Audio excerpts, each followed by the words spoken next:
The following is a presentation of Muddy River Sports. Welcome to another episode of Schuck on a Truck. I'm Muddy River Sports editor Matt Schuckman, hanging out in Liberty today with Liberty cross country coach Jared Schmidt, hanging out on the tailgate. Thanks, buddy. Long overdue, man. We've been talking about it. Took us a little while to get there. Somebody dropped the ball. Well, that was me. That was me. It's all good. Got forgetful one day, but it happens. It's all good. It happens. Cross country season isn't over yet, so we're okay. Nope. This is a big weekend. This is the biggest weekend. This is the big weekend. State cross country meet at Detweiler Park. It's going to be tropical. In this weather, just crazy. They're talking an inch of rain and up to 40-mile-an-hour gusts. Wow. On Saturday morning. Nuts. How much do you, though, enjoy, whether you have a runner there or not, or runners there or not? I know you, how much do you enjoy that moment, that state meet? It's one of those things, and I will argue to the death that either track or cross-country state is the best state finals that IHSA puts on. And it's only, for what reason? It's just a completely different atmosphere. I mean, if you get to Detweiler, you know, everybody in baseball or softball or basketball or whatever sitting in a seat. You get up there and there's thousands of people running back and forth across the course. And at state, you know, I've had kids make finals day. You know, prelim day is one thing for track because there's prelims, but state finals day, you know, we've had kids qualify for that, and they're like, that was the coolest thing I've ever done. Yeah. Just because it's all three classes, the stadium's packed, right? Thousands of people just getting crazy, and you know, for a coach, it's fulfilling to be there, just because it's fun, but it's also fulfilling because you get to see the kids that you coach and bring up. They produce what they've been after for so long. And over the years, you've seen your kids do well at Detweiler. We've done well a couple times. Not as many times as I had hoped, but we okay, but that's every coach, isn't it? I know, but you know, yeah, we've had our share of success, and hopefully not stop anytime soon. One runner this weekend. One runner, Ariana Nyson. Yep, will be competing in the girls' race, and she's had a heck of a year. A heck of a year is an understatement considering everything she's went through. Yeah. I mean, heck of a year meaning good highs and lows, but yeah. I mean, overall it's been amazing. She's put in the work over the summer, and it showed, and had some injuries that we've battled through, and I think she's ready to go. So is she healthy? She is. She's as healthy as she's gonna be. Yeah. No, we held her out a couple weeks ago at Peoria just to play the safe card. I knew she could race, but I knew that the field was up there, was gonna make it really, really tough. Between not wanting to re-injure her foot before the postseason started, and just wanting her to get some fitness back and be confident and healthy going into the postseason. Hindsight 2020, I think we played it right. Good. It's always nice when you come back and go, okay, we did that right. Every once in a while. It happens. Yeah. Better be lucky than good. Yeah. Well, and again, anybody in our area knows the history and the tradition of Liberty cross country, but to see the younger kids embrace that, to see them come out here and want to carry on that tradition, what's that mean to you? It's awesome. And to be completely honest, we don't get as many kids in high school as obviously we do at the junior high level, and it's frustrating because you were asking about our successes. I feel like, you know, if we could have gotten some of the kids that were successful in junior high out in high school, you know, we'd have a few more fun days up in Detweiler. But yeah, you know, this year was the 50th year for our program. It was started. And we had shirts made with all the junior high and the high school accomplishments on them, and we added a trophy on the junior high side in third place with the girls. And knock on wood, we're adding an individual all-state medal, hopefully. So that would be awesome. That's the plan. 50 years. 50 years of the that was a high school. I don't know when I started for sure, but yeah, as a program, we've been here 50 years. And there's been a lot of highs. Lots of highs along the way. We've had some really low lows too. We're not going to talk about that. We're talking about the highs, you know. But that is, and that's the cool thing, is when you go places, people recognize Liberty for its cross country program. Mm-hmm. And when you go to other meets, when you go to other parts of the state, is that the case? Yeah, I've got coaching friends from all over the state, and when I started doing this 12 years ago now, something like that, too long ago.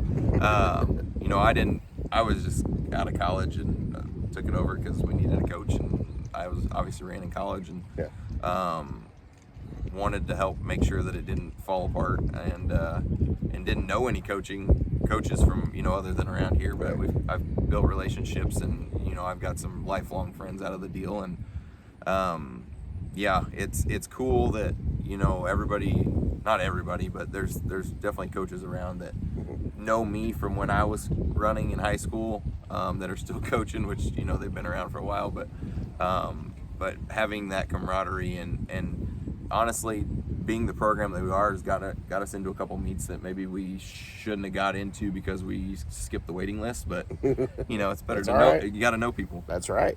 So. Well, and I think that carries over. Okay, we talk about you're talking coaches around the state, meets around the state, big meets.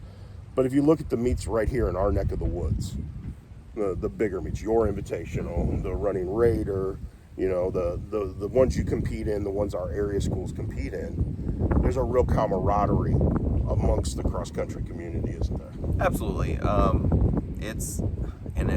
say it again, it's just a different atmosphere. In other sports, and I'm not saying it's any better than any other sport, but, we see people all the time that cheering for, even our kids cheer for kids from other teams that they don't know. You're not going to get that on a football field all the time or basketball court.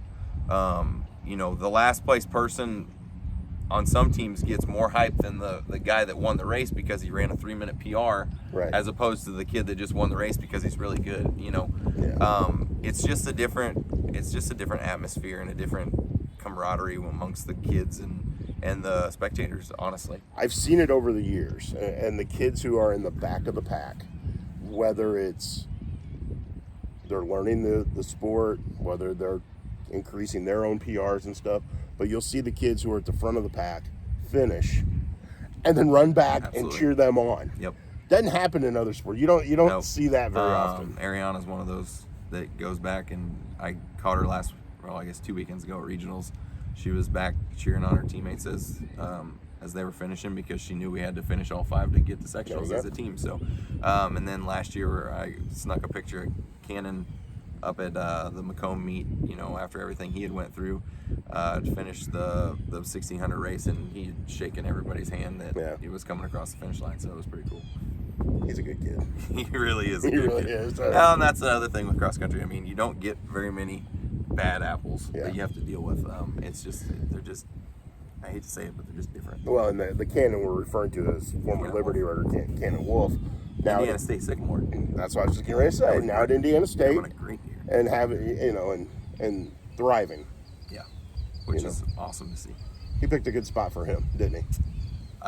Divine intervention, maybe. I don't know. And the same happened with Caitlin Robbins when she went up to NIU. Yeah. They both found a spot that was great for them. Whether they continue running or not, they both love that school or the school that they're at. And I tell kids that want to go run or do anything after high school, your likelihood of being a professional athlete is pretty slim. So make sure you're there for the right reasons. And but yeah, it's really cool to see him. I mean, he's at the point now where he's running 5 miles is faster than he ran 3 miles last year. So wow, that's pretty awesome. Yeah. How much would you like to see the sport continue to grow? Oh, I think, and we'll include track in this as well. It's a sport that I think that is really not seen in the light that it should be. Lots of people think it's, oh my gosh, we run 10 miles a day. We don't run 10 miles a day. And I got you. That's one of the first times that's ever happened on Schuck on a Truck, where the wind blew the camera over. It might happen again, too. Yeah, it got gusty here. I'm quick. So. You are quick. Much quicker than me. But, I don't think it's one of those, it's a sport that kids are almost afraid of, either track. I mean, do you get more kids in track because there's other events other than just sprints and distance stuff? Yes. But I think there's a lot of kids that they're capable of being super talented. They're just afraid to just put their toe in the water, Yeah. kind of sit, so to speak. And and it's the same thing with junior high. They'll run 2 miles, but they're afraid of that extra mile in high school, and it's really frustrating for me because I see all these kids, and it's not just our school, it's other schools, and but it's also the outside pressures of me catching it again. Let's spin it, maybe we'll.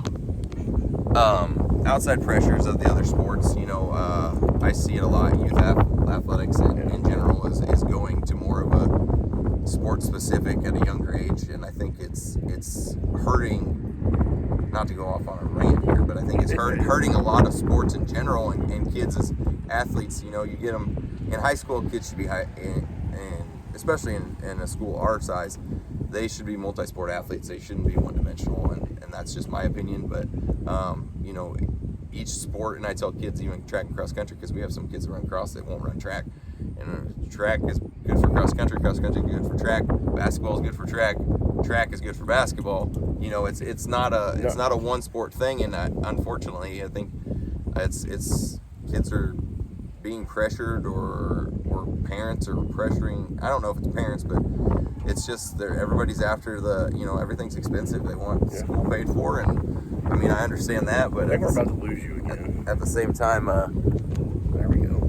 You want kids to be successful in whatever they do, and I just hate seeing kids get burnt out super early. And I've seen kids here that way when they get into high school, and be multi-sport, be dimensional, and well, I'll get off that rant. Well, no, but a quick little story. But Cannon was a four-sport athlete until his senior year. He didn't play baseball because he missed I guess he had his junior track season, but he knew that he was going to go run in college. Right. And he was solely focused on trying to break the school record in the 32, and he wanted another all-state medal because he, as far as I know for sure, he's the only three-sport all-stater in 1 year.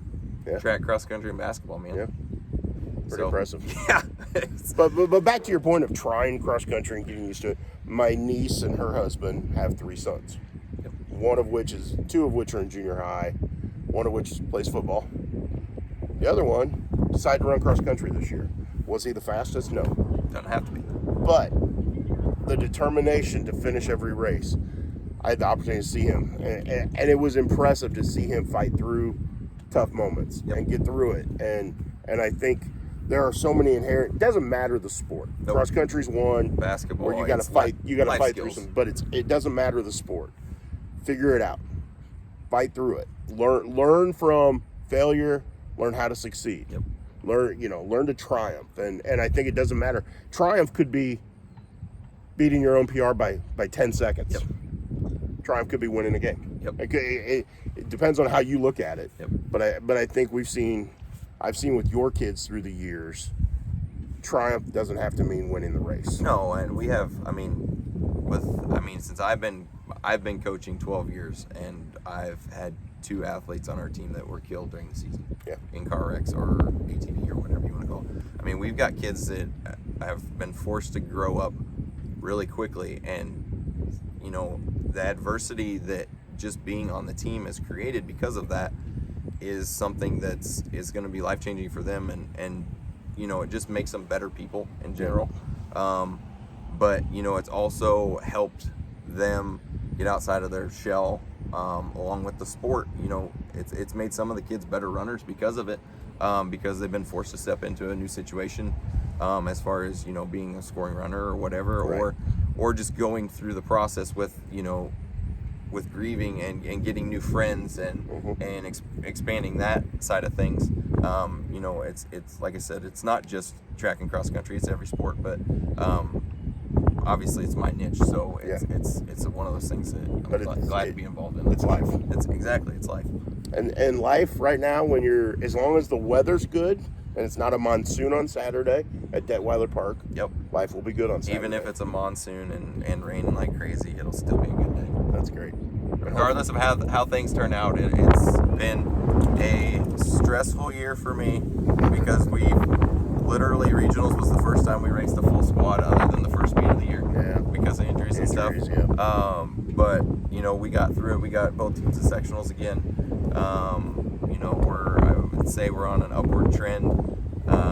We don't lose anybody for next year, so I'm excited about that. We'll get a couple 8th graders in that should help on both sides. And yeah, hopefully we get back to being contenders for team trophies in the area, and outside of our area would be even better. But we'll take baby steps in that approach too. Well, hopefully, Ariana. That's the first time we've had this. Well, happened multiple times. But the first time I've ever lost the phone. It's a tripod on Schuck on a Truck. Well, maybe we need to get you a better tripod.